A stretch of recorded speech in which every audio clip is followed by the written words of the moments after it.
Scott, how close was that to the 60-minute effort that you've been looking for? Yeah, that was real good. That was probably one of our, if not the best of the year. It was right near the top. So I like the fact that we went after them right the first 5 minutes. I thought we did a really good job of not letting them kind of get themselves warmed up and into the game. We knew that they had a late night last night and playing, and so you have to do that. You have to, you get those opportunities. You have to bounce on teams, and allow. That's a big goal to get it started. What did you like about the return of Morgan Barron, and what's it like to have a fourth line that you can really trust out there? Yeah, you know what? It helps on, especially at the Marchenko line, Fantilli and those guys. It helped where I had Lau against them, and if I couldn't, then Bear's line was going against them, and I thought that all 6 guys did a really good job. And no disrespect to the other lines, but the matchups worked out great. Put Scheif against one of the other group, and then JT against their matchup as well. So it's nice when you have 6 guys that you can rely on to be, to do the right things. I thought everybody was good tonight in the sense of defending first and not giving Columbus a whole lot of room to work. What did you see from the top line, Scott, specifically from those guys today? Well, I mean, a couple of highlight plays. That pass by Scheif to JMO on the back door is, that's top end, and obviously KC's goal. Those are plays that those guys make, and then obviously I know setting up Stan for that the bomb there, but. When they get time and be able to make plays like that, that's where you really see their skill set come out. And we've been very fortunate to be able to watch it here for the last, for quite a while. People that have been around, watching Scheif be here for a while and KC be here for a while. It's fun to watch when they make those plays. And what does it mean for the back end to get a little bit more involved offensively? 3 goals from them this evening. Yeah, no, it was big, especially P to get that first one.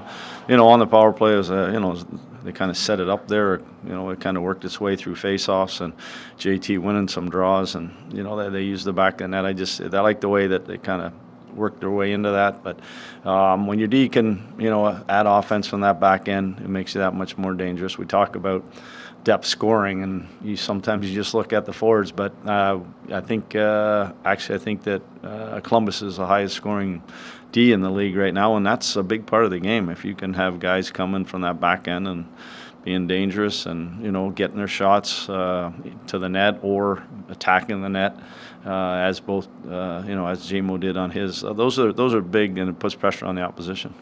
Scott, Mark has hit a number of milestones this season, but what can you say about him becoming the franchise's all-time leader in games played? I mean, obviously he's a couple of games now away from 900. I know that's first and foremost the franchise record. That's that's special. That means you've been able to be stay healthy. The other side is that he's an elite athlete, and he takes a lot of pride in his body, and so that he can play close to 82 games every year. And just the consistency. Obviously, we know all the other stats that have been building with his offense, and I mean, I don't think he ever.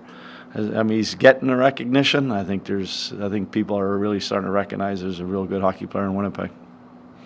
Offense definitely showing up tonight, but Comrie makes some big saves down the stretch there. What do you see from this team when he's in the crease?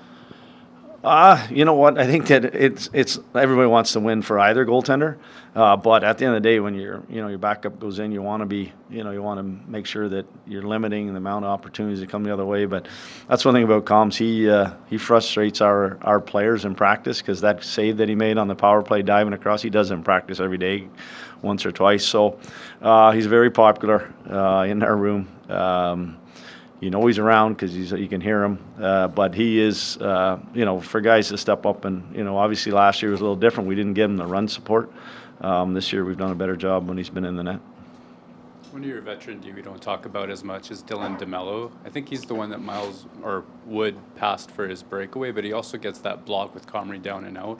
Where's his game at in terms of what you're looking for? Yeah, a lot more consistent, game to game, shift to shift from. Him and I had a long chat about it in the summertime, at the end of the year, and then in the summer, and then at training camp. And there's a lot going on. He had a busy summer last year, and I just thought this year he did a great job of preparing himself, and it's shown in his game. With the injury to Sammy was big, and him and J-Mo playing like they have. The minutes are huge.